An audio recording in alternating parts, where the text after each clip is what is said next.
Ang ganda itong tree house mo na to ah. Ayan, meron o silang tree house. Tignan nyo. Diyan kayo madalas nakahiga o nakatambay?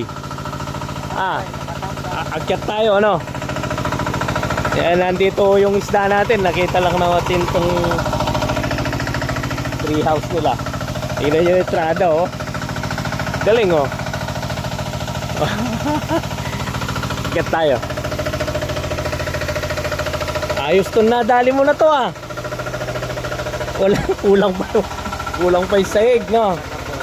Pero magaling tong tambayan na to. Kahit lagay kanduyan yan no. Ayos. Dito ako madalas magpahinga yan. Para presko ang datingan. Tanaw nga naman yung fish pan no. Yung iba linisin lang ng konti niyan para kada masid. Ganito yung mga artistic na taga-alaga ng isda dito sa lugar namin, no? Magaling magpwesto, sabi nga. Ayan, oh. Galing, oh. Ito ka tumambay, pwede. Ayos. Go, go, go.